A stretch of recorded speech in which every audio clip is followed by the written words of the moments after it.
Neonic Void Productions presents.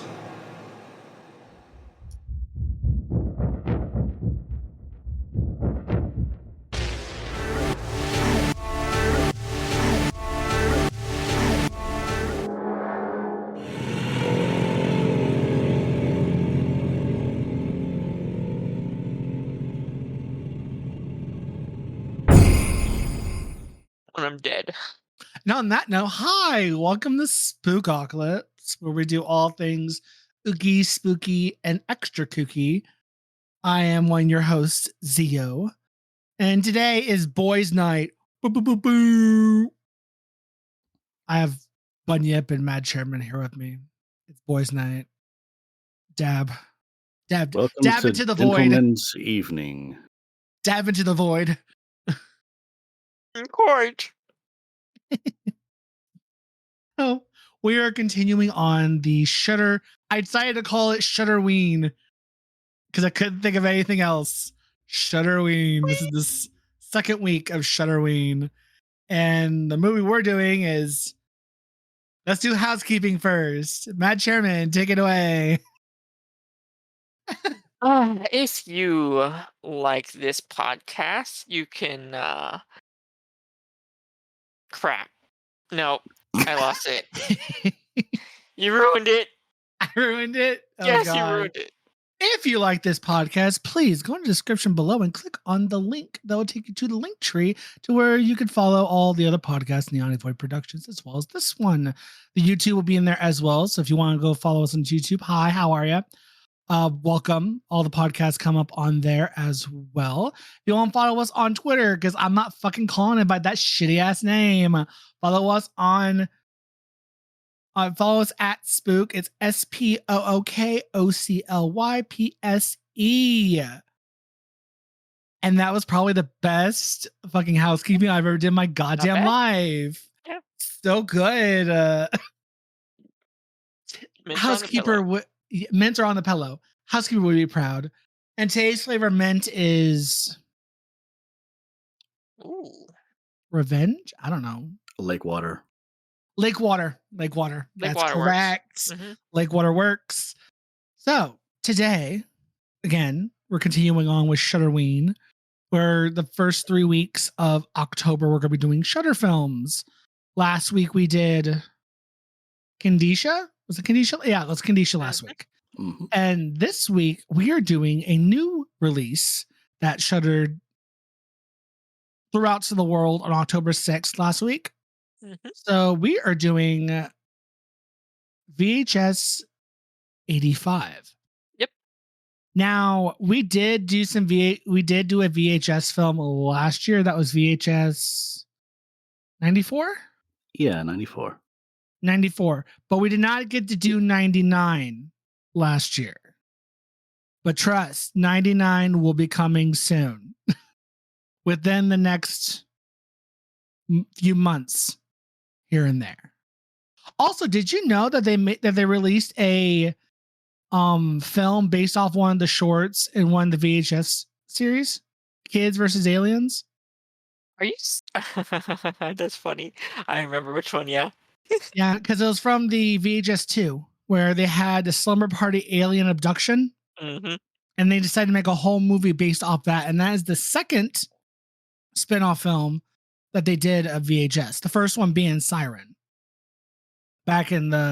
which is a feature film based off of the one of the shorts from the very first VHS film. And unfortunately, that one's not on Shudder. But Kids versus Aliens is on Shudder. But nonetheless, we are doing VHS 85. Is directed by a shit ton of people. Everybody. But you want to announce those names? Because I'm not even going to try to pronounce some of those names.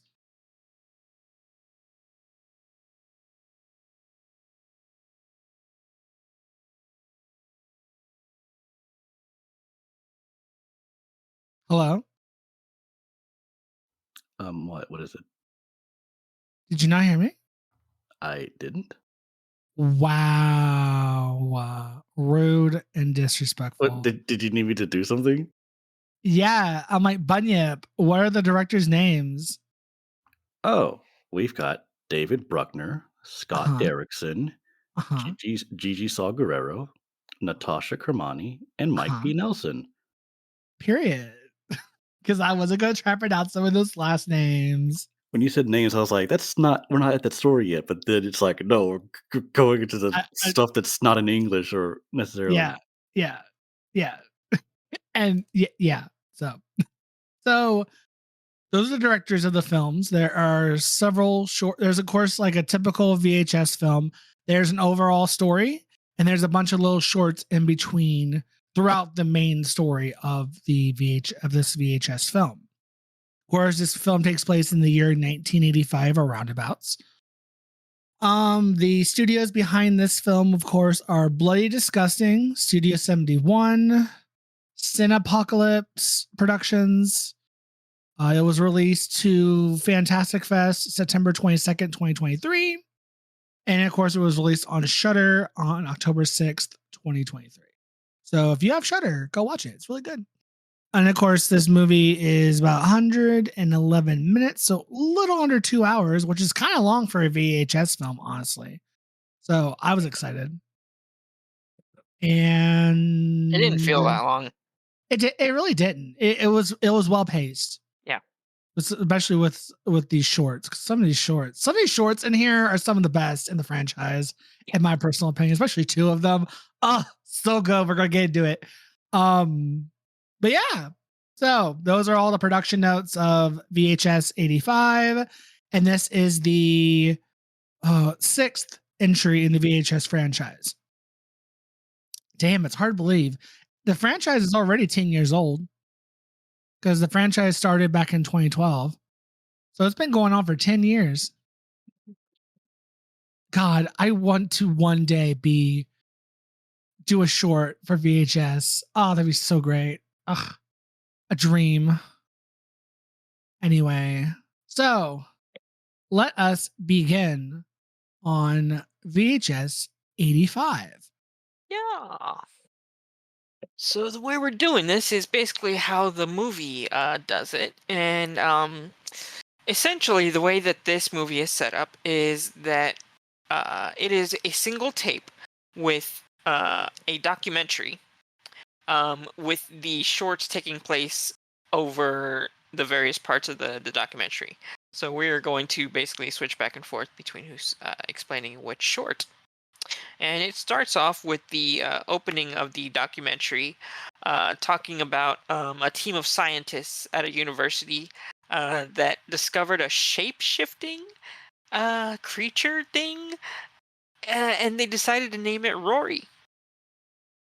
And that's the beginning of the short of Total Copy Frame Narrative, directed by David Bruckner.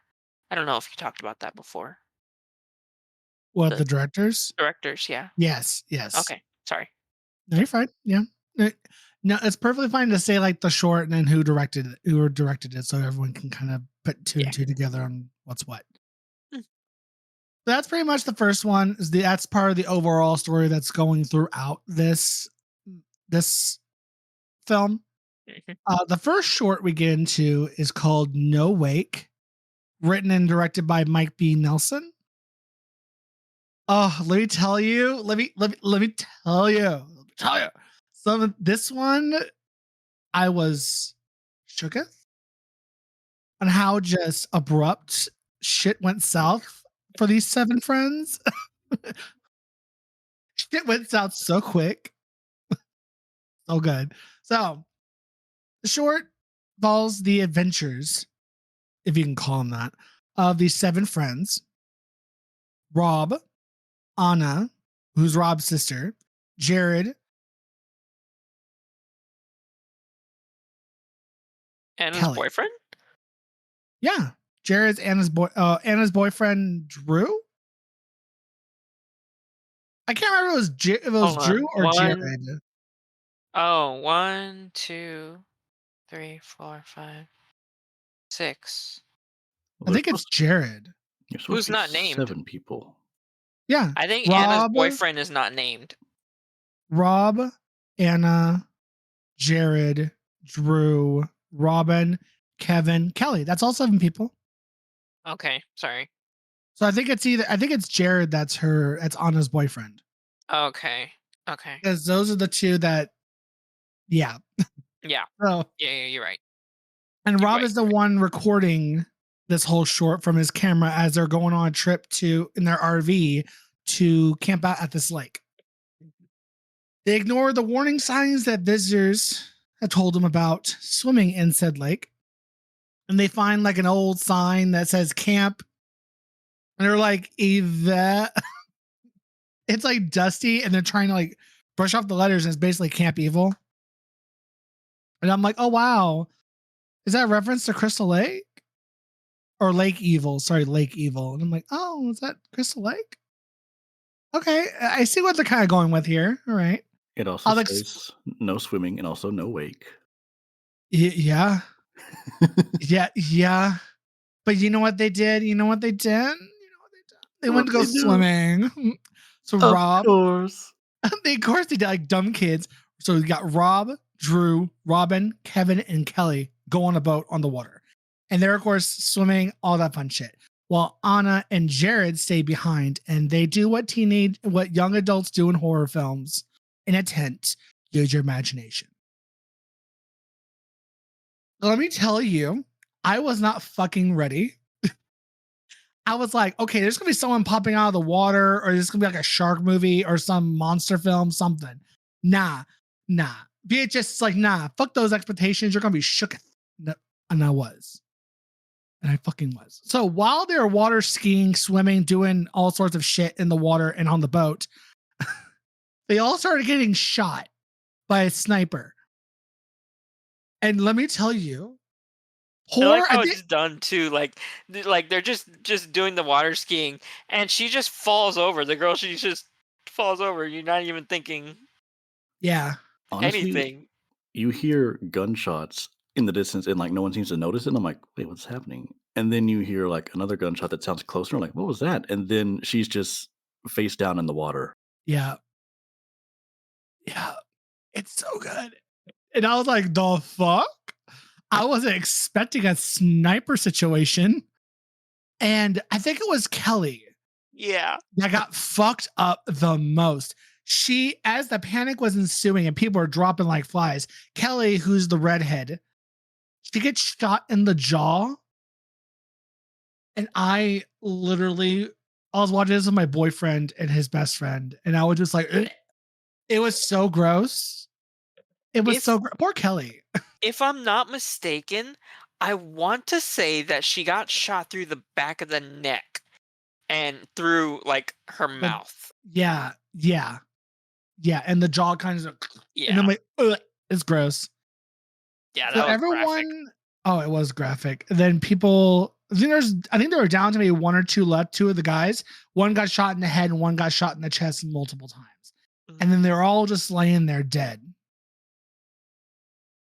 And you're like, oh shit, well, somebody got them. Cool. We're going to find out who. And then all of a sudden, moments later, Rob, Drew, Robin, and Kelly all regain consciousness. They all woke up. They were alive. And I'm over here like, how the fuck did that happen? Hello? I was so confused. I was confuzzled. I was behooved. I was bewildered. And I was like, what the fuck is going on? And I'm kind of living for this because they're dead. Their organs are flying, are like Kelly's jaw, their brains. One of the guys, I think it's Rob, he has brains falling out of the back of his head. And then you got freaking either Kevin or Drew. And poor Kelly, her jaw is fucked. And they're alive. And they don't really necessarily feel the pain, or they're not really reacting to it.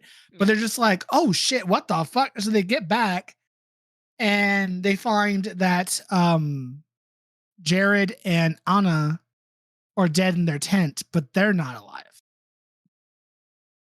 So they kind of presume that because Jared and Anna were the only ones that didn't get in the water.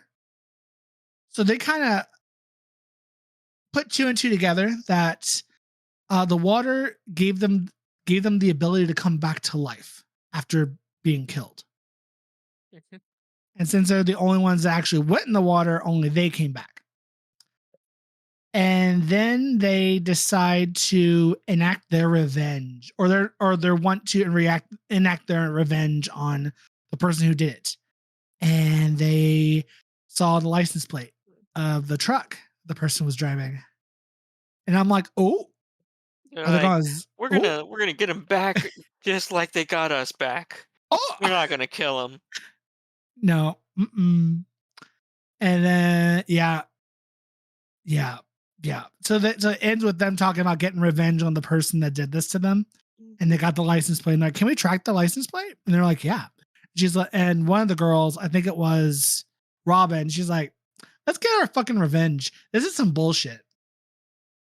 So we'll put a pin in that because let me tell you, it gets good. So that's the end of the first short, No Wake. I have odd issues with the first one because there's 4 people on the boat, right? Yes. And 2 people on the shore. Mhm. Yes. Where's the 7th person? Like 7 people were killed, and there was even a calling card of a blood-written Roman numeral 7, and yet I only counted 6 people. I'm like, okay, what No, happened to the there's 7th there's person? 5. There's 5. I said people, not stories. No, there's 5 people on the boat. Oh, okay. Yeah, because it's the only ones that are on shore are Jared and Anna. Everyone else is on the boat. Mhm. But for whatever reason, my resource that I'm looking at giving like a summary of the shorts doesn't mention Kevin. But Kevin was there because I think Kevin. So you got Yeah, Rob, yeah, Drew, Robin, Kevin, and Kelly. yeah. Kevin was there All right, I'll just because believe Kevin was you. because Rob was the long haired guy that held the camera. Drew was the buff guy. Kevin was the other guy that wasn't necessarily a buff. He was just like a white guy. And then of course you got the 2 girls. Okay. I don't know why they said they didn't. Kevin wasn't there because I'm pretty sure he was. He was. Yeah. Anyway, there's No Wake. And then we jump back to the overall story. Yes, where it's revealed where they found Rory at the top of a butte. Basically, like the top of like a in the desert. There's like isolated little plateau mountain things. So they brought it to Stammer University to be studied under the supervision of Dr. Spratling. So this doctor is trying to educate Rory with human education by showing him different videos and of broadcasts, exercise videos, and things of that sort. And he's trying to. He's convinced that he can eventually communicate with Rory after long enough, education. Yeah. Culture, whatever else. Yeah. Quote So unquote. yeah. Then we move on to the next story, which is God of Death, written and directed by Gigi Sao Guerrero. So this one involves a Mexican news crew, preparing the news for the morning, and they have a newscast out in the field, getting ready to. What was she like? Getting ready to present some type of festival, I think. Um, Meanwhile, they kind of allude to the fact that it was the cameraman, right, Lewis, and the um main star. Well, I don't remember her name. Uh, Carla. Yeah. No. Carla's Carla's like EMT or the broadcaster, the main. Let me see if I can find her Like name real the quick. anchor lady. The anchor, yeah, I think her name was Lucia, Lucia. Okay, I think they and were married, right? then like the reporter was named Gabriella. Gabriella. Okay, thank you. I just remember her walking, and then she trips over. She just goes "motherfuck," but in Spanish. Yeah. Yeah, it's pretty funny. Um, so they're and then yeah, Gabriella has to also deal with the mariachis that are like constantly playing in the background, messing with the volume of. You're trying to do mic checks, so trying to get the sound right while the music's playing super loud in the back. It's pretty funny. She keeps on telling them to shut up while they're getting ready. And as they're getting ready to start the broadcast, a earthquake begins to. Oh, I think they do start the broadcast, and then an earthquake strikes um, the city, and everything starts to fall apart, and rubble falls down on top of the anchor, uh, the main lady, the anchor lady, and the only one that really survives in the broadcast room is Luis. Um, and so he is basically the one with the camera still going, and you see as he's calling out, and there are rescue efforts going on as a couple of I guess I don't know what they were like as far as their job titles are, but they came and they came through the building that was blocked through rubble by moving it, and they who is it? Carla, Javier, and Eddie. Yeah. So they come and are able to get Luis out, and Luis is carrying his camera, and he's basically like, "This is what my whole life's work. You know, I'm not all the people that died for this. I'm not leaving this behind." So that's like his whole reasoning for carrying the camera. While the building's collapsing around them, you can like watch as the walls like crumbling, the cracks are like forming, and the ceilings like collapsing and all around them. So uh, they are not able to get out of the building, but they are eventually get down to basically a hole, right? Yeah. Okay, Javier is mortally wounded after in aftershock. How did he get wounded? I need the movie of it. Hold on. I remember one of them gets impaled on like 3 exposed pieces of rebar, Rebar, that's what it was. Okay, and then they're just yeah. like, "You're gonna have to kill me," and I'm like, "Can't you just Javier. pull him off?" And it's like, That "No." was okay, yeah. So yeah, Javier gets impaled by the rebar, and the other two guys, Miguel and Eddie, are tell Carla, like, I guess Carla and Javier are involved.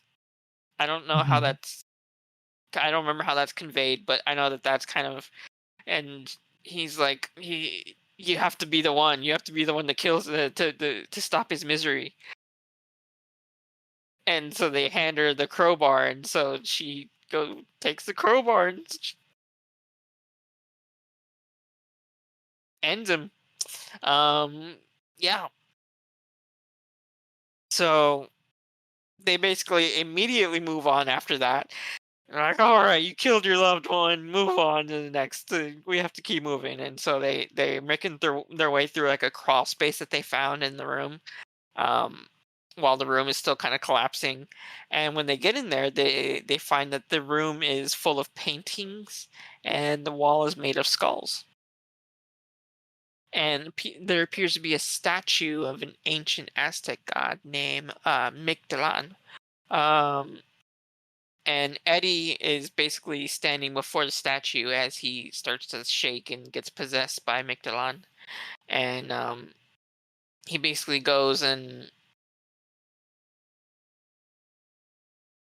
it shows up behind him, or uh he uses Eddie to kill Miguel right first, and then he shows up. Okay, yeah, he does. Um, yeah, Eddie kills Miguel by biting him. Right, he like bites his throat open. I thought he just ripped out his heart. I thought the heart was not until like the very last kill. He I, definitely tears him apart in Yeah. some fashion. Um, and after he does, the god Mictlan appears behind Eddie, and he kills him. Oh yeah, by ripping his heart out, and then he begins eating it. And the only one left is Carla, and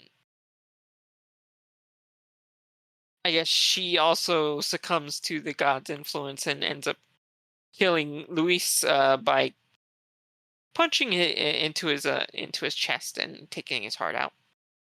And then she offers it to Mictlan, who basically takes it and like holds it up and starts screaming. The whole earth starts to shake more, and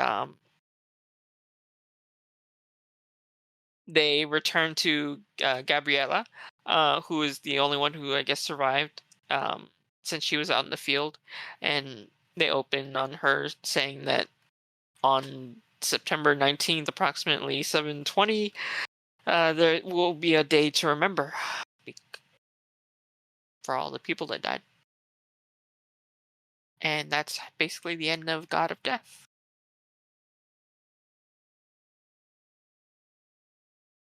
It was definitely Carla that started everything, right? Do y'all Uh, think?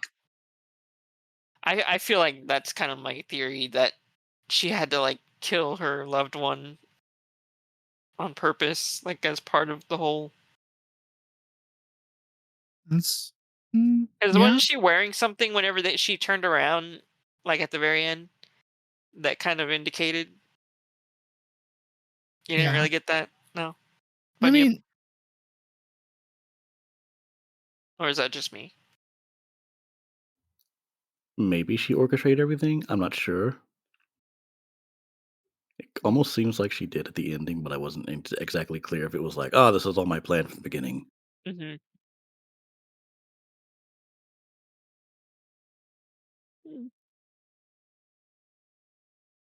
Oh, and so we go back to Total Copy, where Rory begins to kind of mutate his weird body to kind of look like a human body. Um, and they actually start to show footage of an interview with a scientist that left the project, Dr. Grayson. Um, and she says that basically that when the shape-shifting abilities were discovered, that Dr. Spratling should have been more cautious, but he wasn't.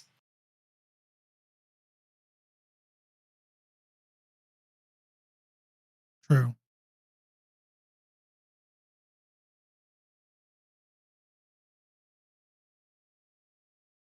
And starts the next one. Yeah, our third story is Techno God, directed by Natasha Kermani. And it looks like a small theater production with just one person doing a play. Her name is Ada, and she asks like, "How many of you believe in God? What kind of God?" And she names all these different kinds of gods. And then she's like, "Well, guess what? You killed God, and you replaced him Oh, with the God of technology." And then she's like, "Here, let me show you some VR. This is like old 80s style VR where there's wires everywhere." So she shows us this video demonstration of some VR software, and it allows her to exist simultaneously on the physical and the digital plane. And she wears this VR headset and puts on these gloves and a full bodysuit. And then we see this video projected on a screen so that we can all see what she sees. And it looks like one of those very digital looking landscapes where it's just basic polygons and shapes. Like, wow, this is the digital world. And you look at today, and it's like we have Unreal Engine 5 and some very nice looking landscapes compared to this. iPhones. I guess it's yes. I guess it's just like back then that technology was mind blowing, but then you look back on it now and it's like this is very basic. But then today's technology is mind blowing, and then I wonder if decades from now they'll be like, "Wow, that's so basic." Like, Right. "Oh, we were so primitive compared to the people 30 years into the future." Now she performs this incantation to awaken this techno god, and it takes a long time, but eventually it does show up, and its design kind of makes me think of Mictlan from the last story. Like, there's some similarities, but it makes me think of like an Aztec god, mainly the spiky collar.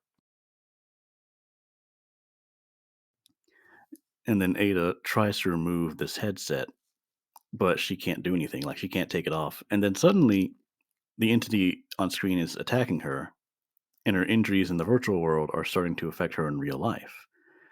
And eventually, she's just left on the ground, and everyone's applauding for her.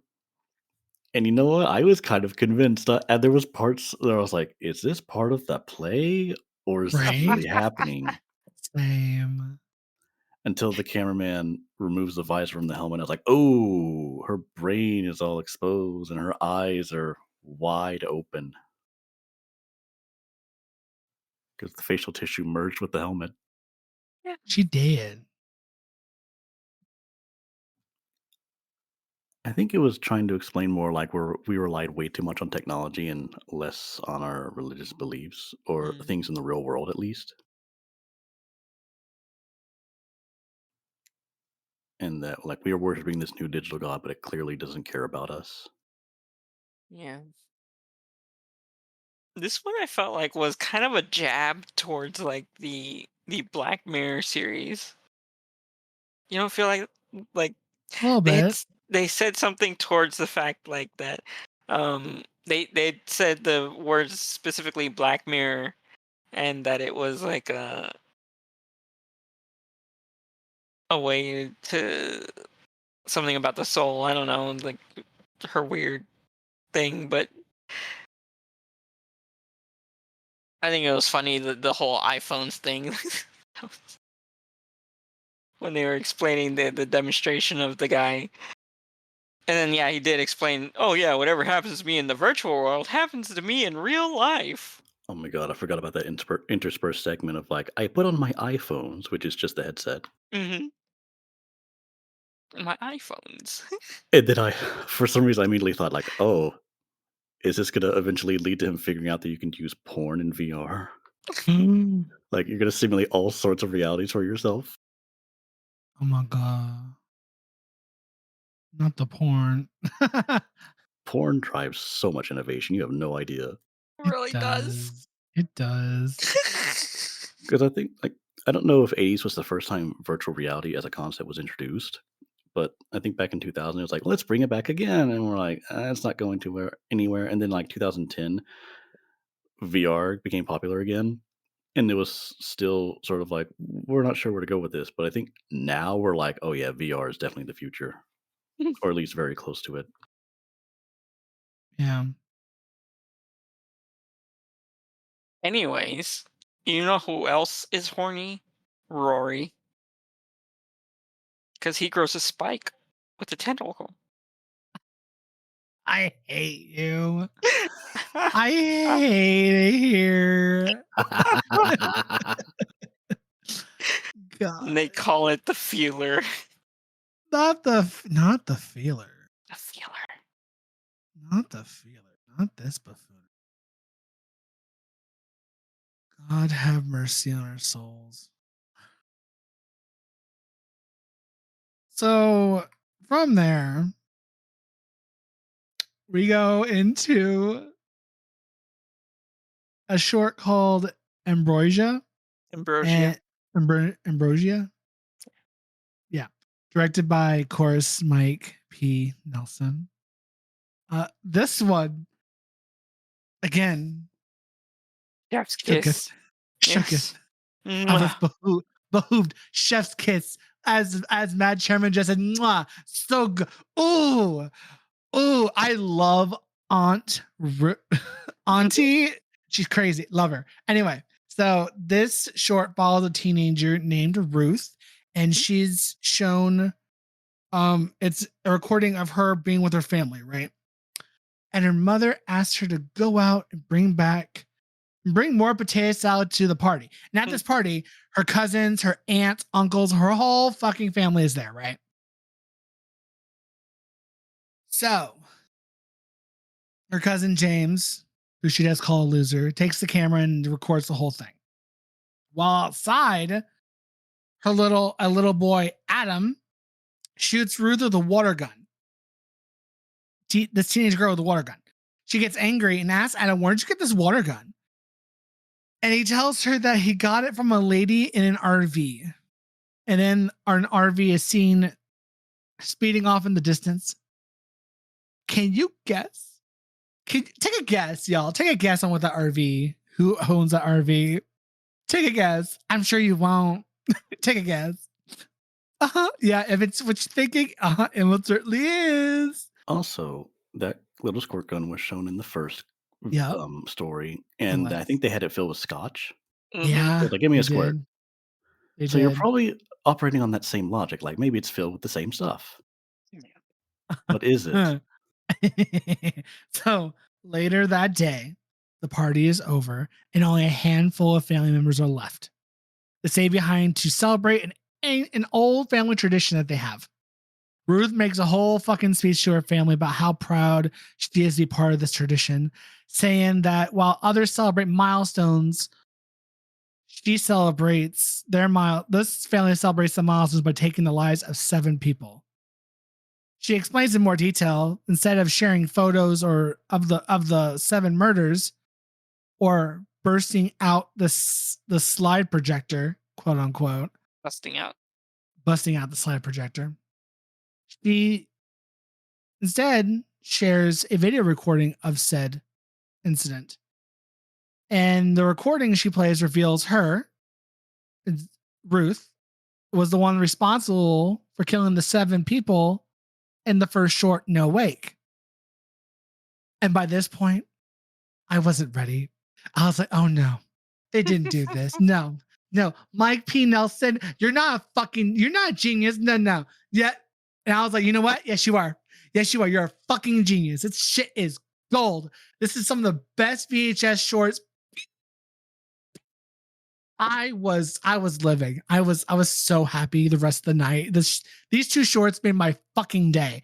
It's so good. It's so good. So good. Like, period. So she comes out that she's the one that killed these 7 people in the beginning, in No Wake. And from there, some of the funniest parts happen. Yeah. So, oh God, the tape shows her, of course, killing the couple. She killed the couple in the tent. Obviously, they didn't get resurrected, but the other 5 did. And then they hear sounds of police. And they're like, what? And oh God, what did the mother say? The mother said, like, oh, we prepared for this. We got this. We prepared for this, babes. We got this. Don't worry. Do as we planned. Because they're all fucking serial killers. They all killed 7 people or better. And Grant and fucking Auntie, whatever the fuck her name is, pulls out a shotgun. I love her. They get up from the couch, they pick up the cushions, and there's literally guns, like semi-automatics, automatics. Like you are packing heat and ready to go. Yeah. Yeah. Like, damn. One lady with the Uzi. Yes. Oh God, it's so great. So the cops are surrounding the family's home, and the family rushes to fight back. And they start arming themselves with guns, and Ruth's mom tells her that if she's the last one left, to take her own life and to not let the police take her, or it will bring shame to the family. Mm-hmm. As the police starts raiding the fucking house and starts shooting up the family, everyone starts unloading lead on the police. The moms are shooting off. Grandma, grandpa, uncle. The aunt gets a shotgun. She's like, God, fuck it. And They're the last standing. This shit. it's so great at how 0 to 60, they just like, you know what? It's like a normal Tuesday. Let's go. We plan for this shit. We got this. It's so good. It's so good. Oh, and also when they were talking about the killings, Ruth did sniper while everyone else did other stuff. I think the aunt did like poison brownies or some shit. Mm-hmm. And I think she ended up telling the cops when she's firing, you want some brownies? It's so good. And everyone gets shot down. And she is the last one standing. James, her father, I think it's her cousin, tells Ruth that he can't shoot at the police. Ruth is not impressed, so she shoots him dead. Because her cousin's like, I can't do it. Yeah, fuck you. I think at first she's like, don't be such a pussy. And then he's like, I just can't do it. She's like, well, then I'm sorry. And then just shoots him down. Shoots in the face. And the police enter her room and she fires back and then is shot dead. As the police start cleaning up and examining the bodies, Ruth suddenly wakes up and in shock, she shoots the coroner. Still in shock. Ruth does what her mother said and shoots herself in the head, but she doesn't die. And I'm like, oh my God, the water that was in the water gun was the water from the lake. Oh my God. Yep. And just in case you didn't pick up on that, they show a brief clip of them filling it up. Yeah. And then giving it to the little boy. Yep. Oh, it's so good. It's so good. So now Ruth is forever just gonna be immortal like the 5, but she's on a rotten prison for all eternity. Oh, it's so good. Oh God. I was just like, God, Mike, sir, Mr. Nelson. I bow to you, sir. It's so good. I want a whole movie based on just this. I want a whole movie. I want a movie franchise. Give it to me. Come on, Mike. Let this one be the next one you'll do a spin-off of because it's so good. Imagine she does get out of prison and she's like, I gotta continue the family name. I gotta make more children, build up a family, have them kill 7 people. It has to go on. Or she tries to find the 5 and find a way to kill them or some shit. And there's just a fucking Mr. and Mrs. Smith that shit, but they're not obviously not a couple, but fucking just open fire on each other. Oh, it'd be so great. I want a campy fucking horror film with a bunch of immortals trying to get back at each other. It's so God. Shudder, if you're listening, please make this into a spinoff because this is so good. But that's the end of this short, finishing off the saga, the 2 short saga of No Wake. So continuing on back to the main story. Yep. And we turn to Gary, one of the scientists who is disturbed because Rory ends up taking his appearance. But it's weird because he's the only scientist that hasn't been face to face with him. And so they are able to basically deduce the fact that because Gary's never been in the actual chamber with Rory, but he has been in the chamber that they kind of observe for Rory, where they have a one-way mirror. They deduce the fact that Rory can see through that one-way mirror, and that's how he was able to take on the appearance of Gary. So Dr. Grayson is kind of scared about this and wants to kind of implement kind of procedures, while Dr. Spratling, the head of the kind of project, he thinks it's a miracle and that it's his way. He thinks that this is Rory's way of communicating and trying to make contact. So they return to the interview with Dr. Grayson, and she explains that Dr. Spratling didn't deserve what happened to him, but he definitely did bring it on himself, and that she sympathizes mostly with the people that he took with him. Also to add, I think this is the part where they're like, "Wow, I'm gonna watch that again," and then it's like the narrator goes, "Gary did not want to watch that again." Oh yeah. Yes. You want to watch that again, Gary? He did not want to watch it again. He did not. He's like, fuck no, I don't want to watch this shit again. That was great. It was.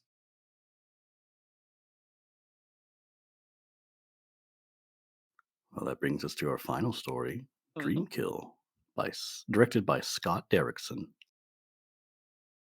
And so it opens with a home invasion, seen from the point of view of the killer, and it's camera footage because it's got the interface showing it. And the woman inside is on the phone with 911, and I think it's like she's pretty much doing the whole playback where it's like, "Oh my god, he's in the house. Oh my god, he's right outside my bedroom door. Oh my god, he's here." And the man finds her and drags her out from under the bed, and then he just ties her with duct tape, cuts her throat with an electric meat knife, Oh, Mhm.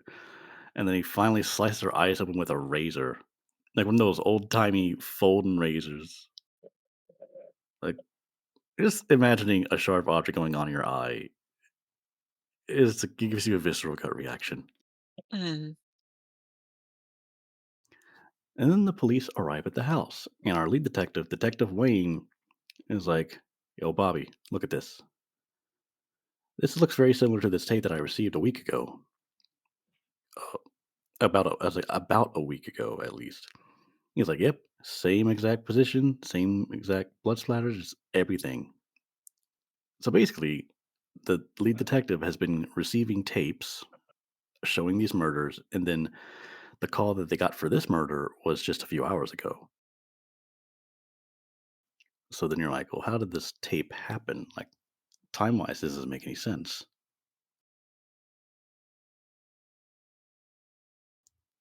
And then the same man from earlier, the murderer, makes his way into another home and fights the man who was living there and murders him off by cutting off his fingers with, of course, another electric knife. ugh. And then he tears off that piece of leg like bacon. Ew. Just I know, it's so the way it peels. gross. Basically, butcher this poor man.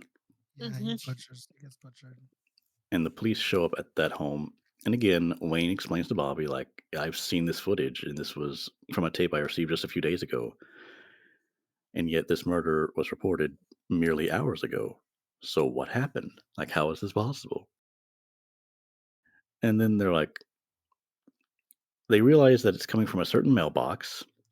And so they decide to like set up a stakeout. Like, here's our cop car in the dash cam. And then they see this person put a tape inside this mailbox. And then they fucking chase him down and arrest him. And turns out it's this person named Gunther, who I swear kind of looks like Marilyn Manson. And it's Bobby's son.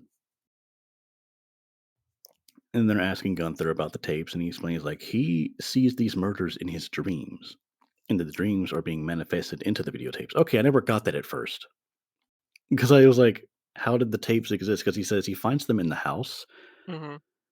but how did they exist? Like, and then this thing I'm reading, it just says that they were manifested.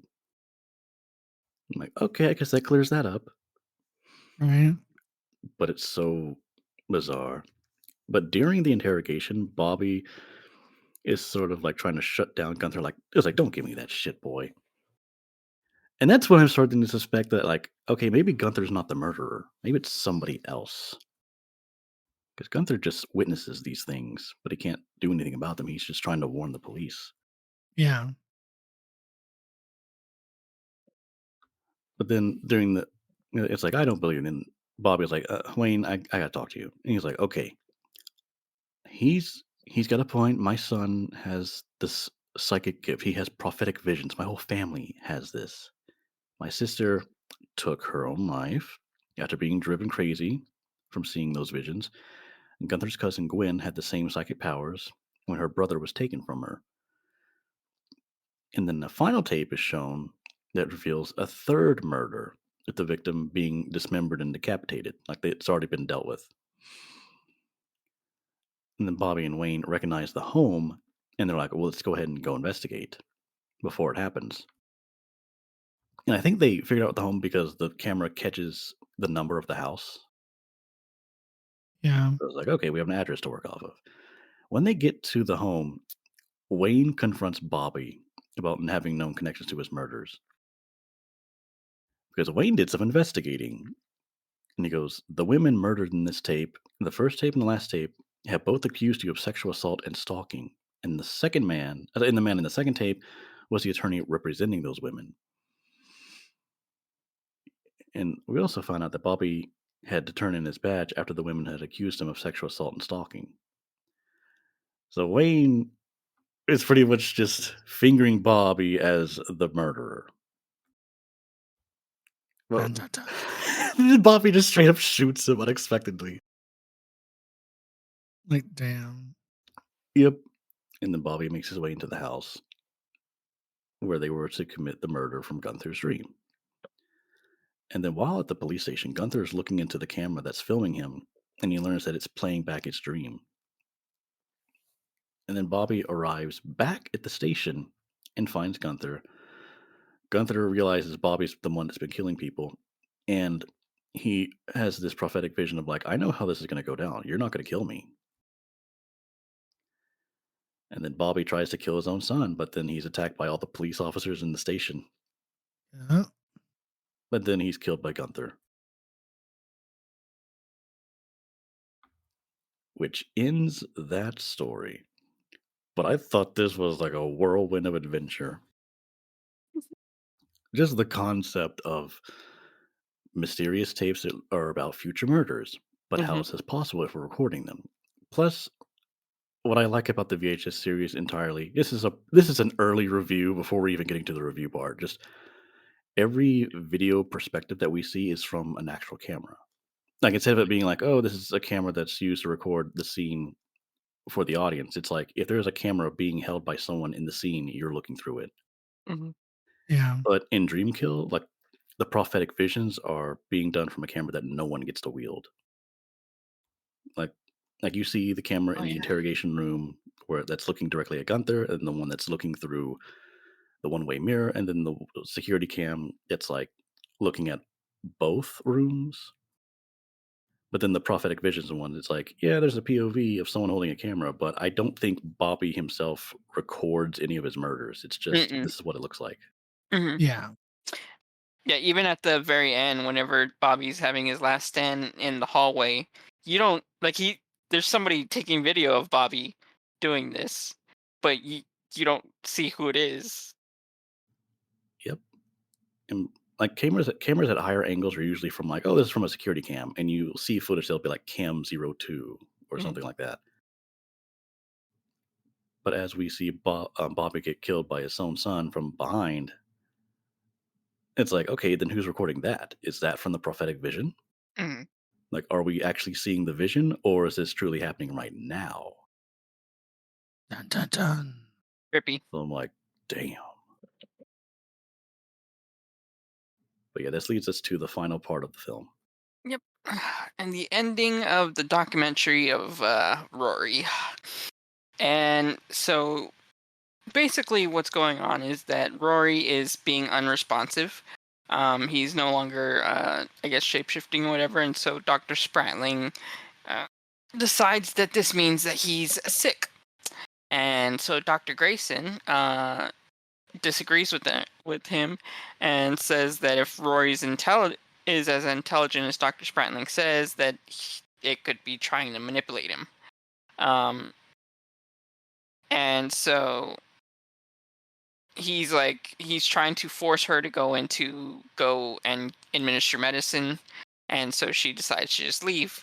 And she wonders, but she, in the interview, because they do have that playing over, she wonders why no one followed her. And the narrator reveals that the authorities had shared the footage of what happened to the research team, but that they wouldn't, or they felt that it wouldn't be responsible to share the footage because of how disturbing it is. But then the screen just cuts to the raw footage anyways, like showing kind of like the, I guess, information of the video, and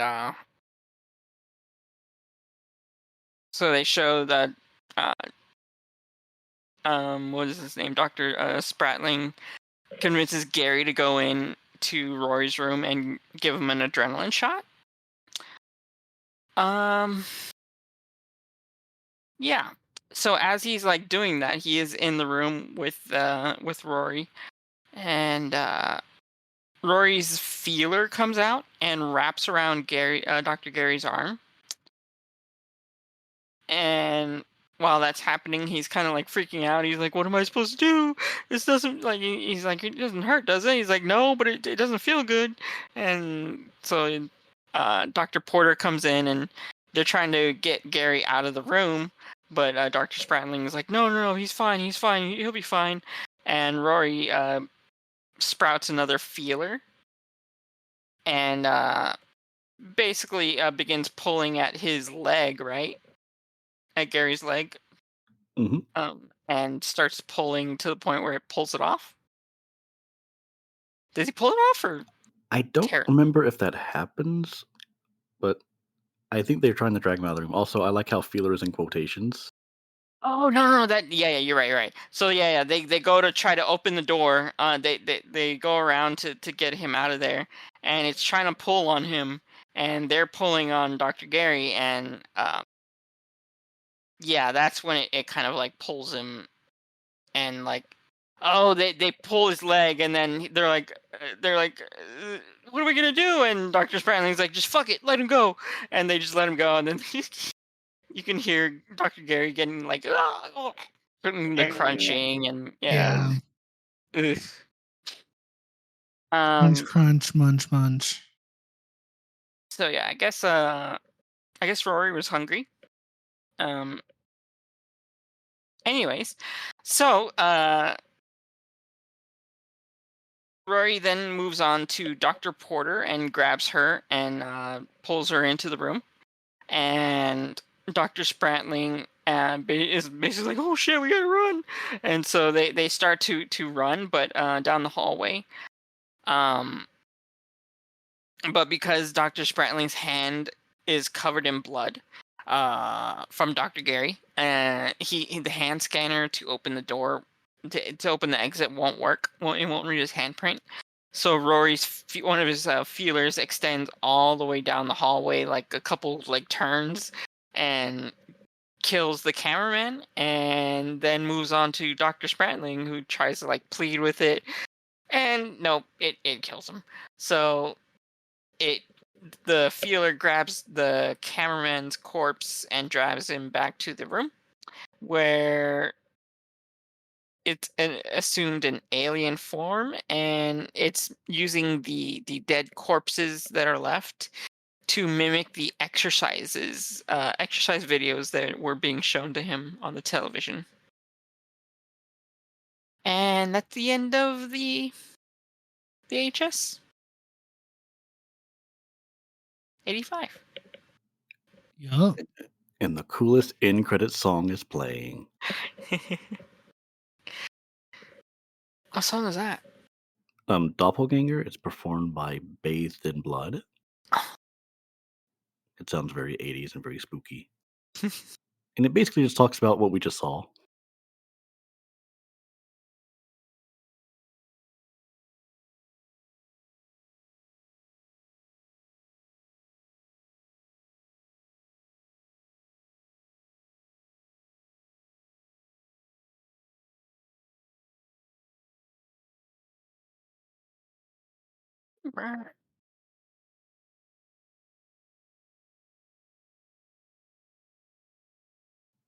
Okay, what do we do with this silence?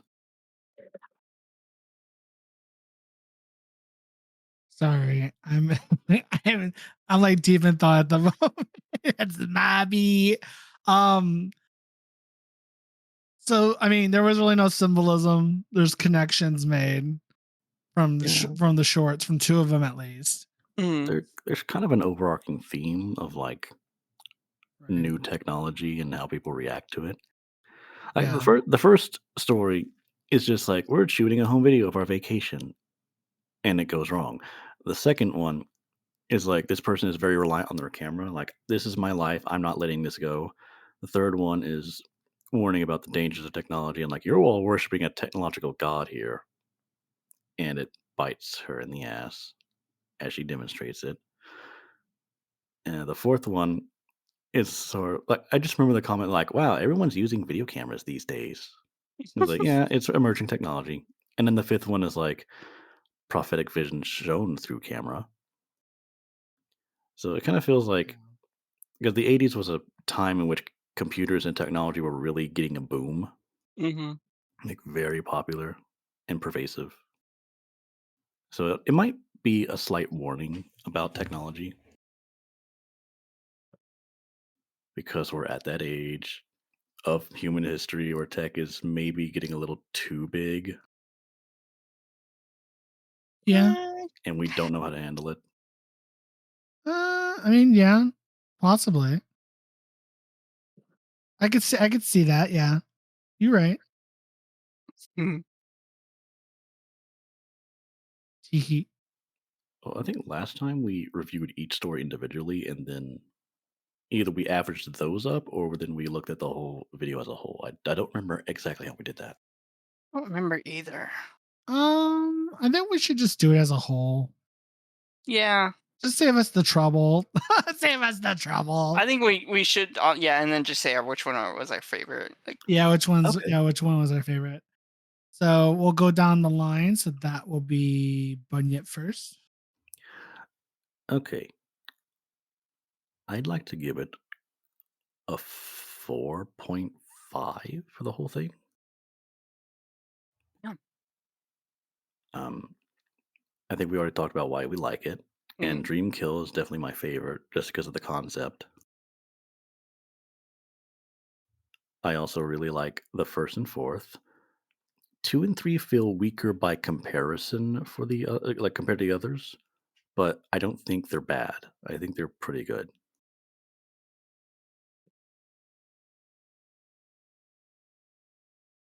Okay, so 4.5. Mhm. Let me mark that down on the good old calculator. Next up would be me. So I will give it a 4.5 as well. Love this addition to VHS.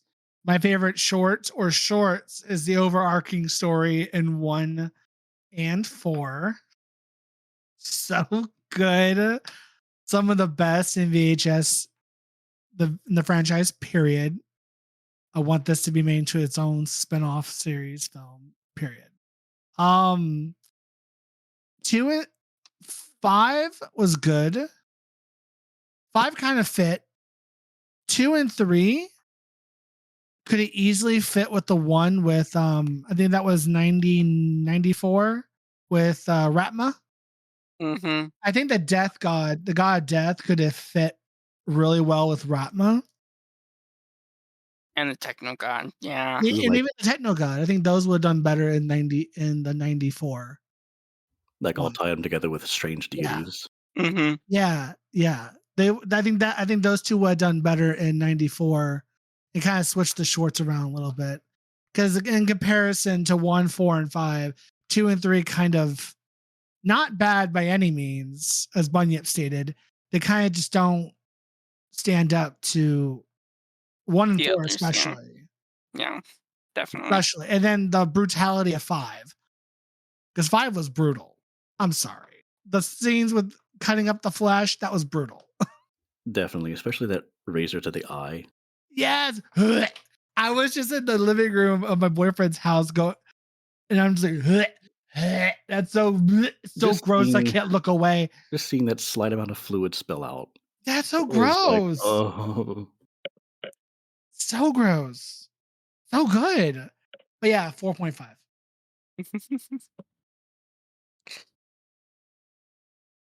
Mad Chairman? Damn, I'm having a hard time because I don't want to say 4.5 just because I feel like we all said it and I feel like we did that last time too in our last review, but this movie was genuinely like really good. Like, oh man. Really fun. It's what And the I feel like VHS franchise should be, always just fun.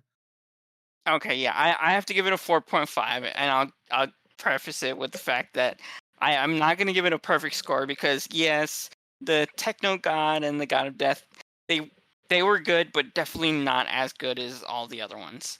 And so they brought it down, but just barely.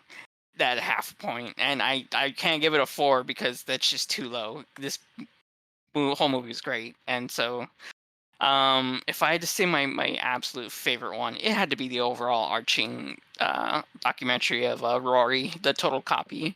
I love the whole reaping what you sow kind of ending to it. Like the fact that he was mimicking the video that it was showing him using the dead bodies as like, yeah, he was communicating. He was doing what she wanted him to do. So good. This is what normal people do, right? Yeah. Thrust their hips into the air. Of course. Always. Experts and normal peopling. So it's 4.5, but of what? 4.5 thrusts into the air by Rory. Or just 4.5 Rorys? 4.5 Rorys, yes. It's just 4 Rorys and a half of one. Oh, no, feelers. Oh my God, feelers. Yes. 4.5 feelers. 4.5 feelers. Oh my God. So yeah, it's 4.5 out of 5. So go check out the newest addition to the VHS franchise. And that's it. That's the end of today's episode. Catch us next time as we talk about another horror movie on Shudder. Until then, bye. Bye. Goodbye.